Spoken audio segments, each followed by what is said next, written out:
Dillian, the body snatcher right here. It's a champ. Big up to Sporting Icon. Subscribe. Otherwise, I might pay you guys a visit. So according to the Mirror Online, article in the description box, as always, they are insinuating that Tyson Fury is potentially getting ready for excuses of inactivity in case he loses to Anthony Joshua. Reason being is because Tyson Fury made some comments about Josh Warrington, who of course got brutally knocked out by Mauricio Lara round number 9 this past weekend, where Tyson Fury had this to say. The fight world saw another victim of inactivity in Josh Warrington. COVID has destroyed a lot of careers. You can't beat staying active. So Tyson Fury's comments. Now, before we get into those particular comments, let's sidestep a little bit and let's talk about the video that Tyson Fury put out on his Instagram account, which is him taking off his top, wearing those ridiculously tight red shorts, running into the Sea of Morecambe, the ice cold sea, where a lot of people are saying, how dare he call himself an athlete? He's clearly out of shape, he's fat, and yada, yada, yada. Well, I mean, you might be right, maybe he's out of shape, okay? But at the same time, don't be surprised if Tyson Fury isn't using this as some kind of psychological warfare. Because for me, quite clearly, those shorts is something that maybe he got off a Primark shelf and put them on. They're quite small for him. Put them on. He's going to look pretty mad wearing those shorts. Don't be surprised if he said to Andy Lee and whoever else, yo, take footage of me doing this. I'm going to look pretty funny in these shorts.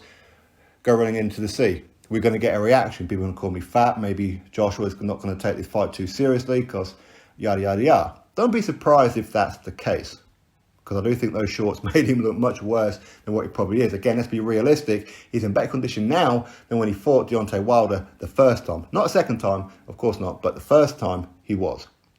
Okay? Anyway, now, as far as inactivity is concerned, now, Fury is not wrong when he says this. Inactivity is potentially a career ender for a lot of fighters. But at the same time, when we look at the amount of fights that we've had during lockdown, a lot of fights that are ordinarily predictable have gone the complete opposite way. Why have they gone the opposite way? I think a lot of it is down to, sure, inactivity. But again, let's be fair. Their opponents have also been inactive. So let's be brutally fair about it. But I think a lot of it is down to the fact that a lot of fighters have been using the whole lockdown as an excuse to not train at all. I think a lot of them have just been too comfortable sat on their sofa watching Netflix, Amazon Prime, Disney Plus, whatever else it may be. Whereas their opponent has been getting up in the morning, going for their runs.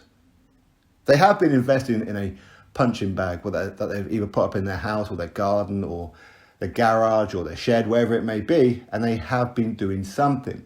They have been watching the food that's been going in their body, the drinks that they've been drinking, staying away from sodas and things like that. Maybe some fighters have been using this whole thing as an excuse to not train properly. Because again, even some fighters, and I've seen it online, I'm sure many of you have as well, those who maybe didn't have access to a punching bag because the normal place where they would get them from has been closed or whatever it may be, a lot of them have been getting like pillows and tying them to trees in the park and punching the tree. So there's always something to keep you going. There's no excuse for getting out of shape and not being ready. Again, when they get the call to have the fight, you should be already in condition. You are a professional fighter. You are an athlete. Granted, it won't be as effective as going to the gym where you've got all the equipment and the weights and all this kind of stuff, and you've got your trainer wearing the padded body armor or using the pads and things like that. Granted, but when you're getting the call to go to fight, you will have somewhat of a fight camp, and that's where you prepare for fight night. Granted, a lot of people haven't had long periods in camp, for sure. That's for sure. But some of them have been. Some of them, again, how do you prepare for fight night? Well, it's not only the training, the conditioning and the food that goes into your body and the drink that goes into your body and all this kind of stuff as well, but it's the sparring. If you get good quality sparring, apparently, according to many, many fighters, you are ready for fight night. Fight night is the easy part. The hard part is training for that fight. So many fighters say that. So again, inactivity, sure, inactivity is a bit of a problem. It's also a problem for your opponent, potentially, but maybe your opponent has been the one out there training. Don't get me wrong, with the amount of fight results that we've seen over the lockdown period, I think a lot of it is down to lack of crowd. It is down to the fact that he's got caught by one big punch, say like Dillian White against Povetkin, as an example. But other fighters just haven't been performing. And I think a lot of it is down to the fact that because they haven't been living the life, whereas their opponent probably has. Now, when it comes to Fury, he's the kind of guy that can just literally get off the sofa, go into the ring, and put on a good performance. He's that naturally gifted. But again, in inactivity for Fury, firstly, it's not uncommon for Fury to be inactive. We've seen it time and time again. It's not uncommon for him to go into a training camp, starting off training camp, a bit overweight, then on fight night, he's in good condition. This is not unusual. But again, why is he inactive? Other fighters have been fighting. Dillian White's had a fight. Even Luis Ortiz has had a fight. Anthony Joshua's had a fight. Quite a few other fighters have had fights. Why hasn't Fury? Fury had a fight date to be taken on Ajit Cabriel or a Carlos Takam, whatever it may be, and it fell apart. Now, the reason it fell apart is because Frank Warren and Bob Arum, according to them, is because the money wasn't there. Clearly, Fury wanted X amount of money to be fighting, and the money wasn't there. Clearly, they weren't confident that Fury was going to generate the amount of pay-per-view money to make back the kind of money that he was demanding. But Joshua's had a fight, so why didn't Fury? People could say, but it's because of the case, the legalities with the Deontay Wilder thing. Again, go watch my interview that I've done with Bob Arum a couple of weeks ago. He says that there is no case with Deontay Wilder. Wilder has not a leg to stand on. There is nothing stopping Tyson Fury having a fight. None whatsoever. So the only reason why he didn't fight is due to his demands. Maybe he should have dropped his demands. So again, inactivity is partially his own doing. And if he is out of shape, again, it's his own doing. But again, I think that we have seen Tyson Fury. He has been putting in the road work. We see him a lot doing his runs and all this, that and the other. But again, what's he eating? We know Fury likes his food. We know he likes his beer at times. So maybe he's been slipping in some of that. I don't know.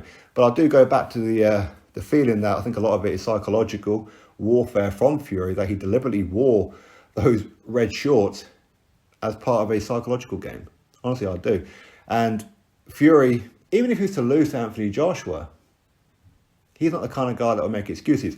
Some of his fans will, because as I said before, I've already seen quite a few comments from some Tyson Fury fans who have been saying how Anthony Joshua is no good, yada, yada, yada. It's easy night's work for Tyson Fury. He's the best thing. He's the best guy that ever put on a pair of boxing gloves ever. And Fury, he doesn't even need to train to beat Anthony Joshua. Suddenly now, well, Fury's been inactive. It's not fair that Joshua, he's had a fight. Maybe Joshua should let Fury go have a tune-up.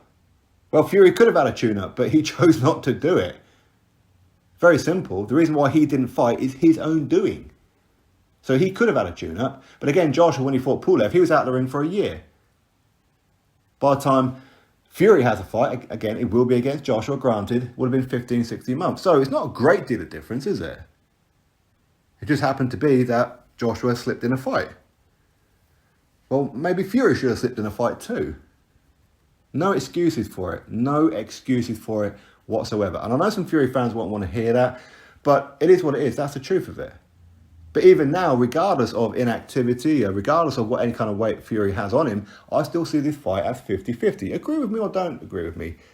It's entirely up to you. But this fight has, in my mind, been a 50-50 fight for quite some time.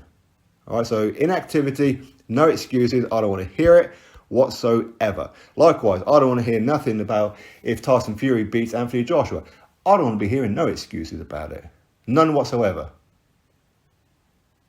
I don't want to be hearing about how, well, maybe Joshua, he didn't beat Fury because he wasn't quite there, or because Fury undone him at the press conference, or what. I don't want to hear nothing about that, okay?